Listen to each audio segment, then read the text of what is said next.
Days after Mesut Ozil departed Arsenal for Fenerbahce, a new MO is on his way to the Emirates.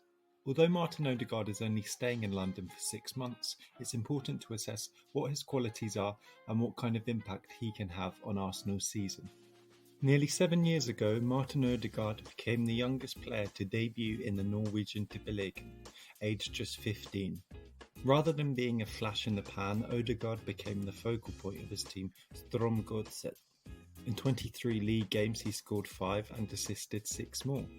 That summer Real Madrid signed the teenager for €3 million. The burden of playing for one of the most glamorous clubs in the world weighed heavily on Odegaard's shoulders. That, coupled with the fact that Real Madrid's manager at the time, Carlo Ancelotti, didn't want him, as he said in his recent autobiography. He was not a player who I asked for. That signing was to do with PR. This led to a realisation that Odegaard needed time away from Madrid. After struggling to break into Real Madrid's first team for 2.5 years, Odegaard was loaned to Heerenveen. His time in Northern Holland was a relative success, but it was his next loan spell, this time at Vitesse, where Odegaard truly excelled. In 31 Eredivisie games, Odegaard managed 19 goal involvements. His form was recognised with his place in the 2018-19 Eredivisie Team of the Season. Odegaard's manager at Vitesse, Leonid Slutsky, praised the midfielder's work ethic in an interview last year. He is already a top-level footballer. He is capable of fighting for a place in any team in the world. The system will not be a problem for him. He can play as a number 10 or on the wing. It was deemed that Odegaard still needed to prove himself at a top European league before he could make the step up to the Real Madrid first team. His third loan was much closer to his parent club, where they could keep an even closer eye on his growing talent. In the summer of 2019, the now 20-year-old moved to Real Sociedad.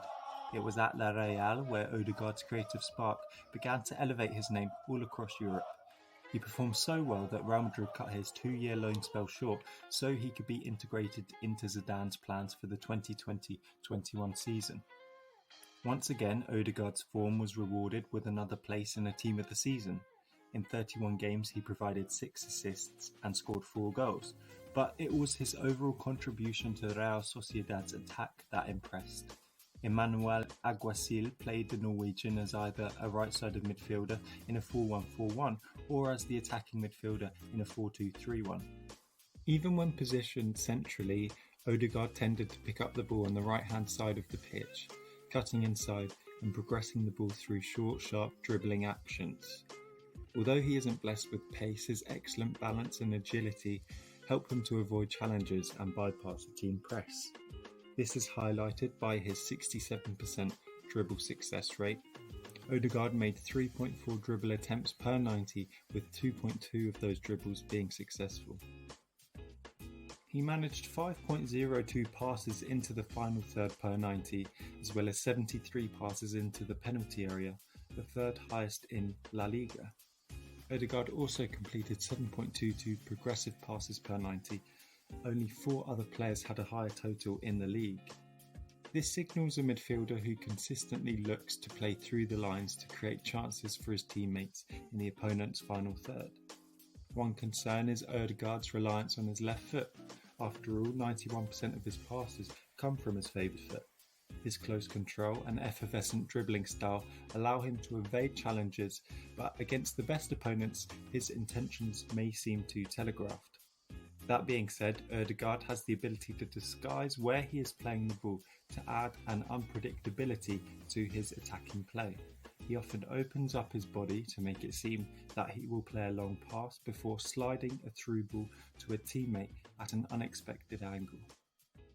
A bigger concern is Odegaard's recent injury record. He missed 7 games last season through injury. When football returned post-COVID, he didn't complete 90 minutes in any of La Real's last 10 games. Muscle injuries and COVID have limited his playing time this season, although it appears Zidane doesn't believe he is ready to feature regularly for Real Madrid, even when fit. Therefore, the Norwegian's match sharpness will be minimal upon joining Arsenal. Although Odegaard's primary role was to be the creative linchpin for Real Sociedad, his 4 goals and XG of 3.2 was still underwhelming. Fortunately, the midfielder makes up for his lack of goals by providing for others. His 4.13 shot creating actions per 90 was the 7th highest in La Liga last season.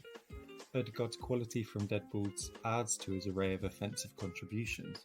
Last season he was Real Sociedad's primary corner kick taker, and with good reason.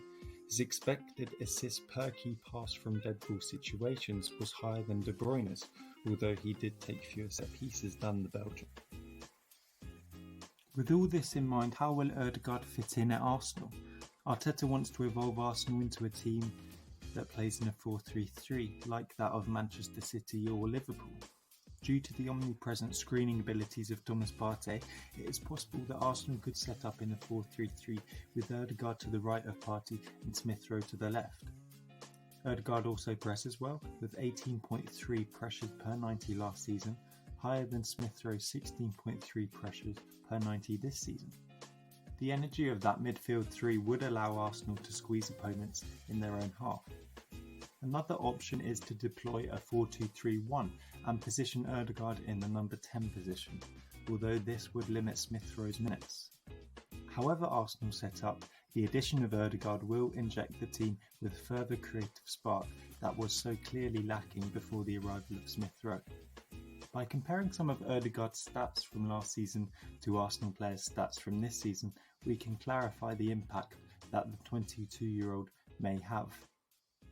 Bukayo Saka has been Arsenal's best creator, providing 3.54 shot creating actions per 90, but that is still dwarfed by Odegaard's 4.13 shot creating actions per 90 from last season. Additionally, Odegaard's 2.6 passes into the penalty area per 90 is 0.76 higher than any other Arsenal player's total this season. Aside from stats, Odegaard's arrival onto the right-hand side of a midfield three or as a central attacking midfielder should add greater balance to an Arsenal team who are too dependent on their left side. It is probable that Odegaard will be combining with Saka on the right. Although they are both left-footed, the intelligence of both players should lead to a fruitful partnership down Arsenal's right-hand side. A loan deal provides Arsenal with a no-lose situation, providing Odegaard remains injury-free. The 22-year-old will help Smith Rowe with the task of creating chances and also help develop Arsenal's play on the right-hand side. At the moment, he will not be match fit, but if Arsenal can get a similar tune out of the Norwegian that La Real did, then they may explore a potential deal at the end of the season, and the hangover from the Ozil debacle will be long forgotten.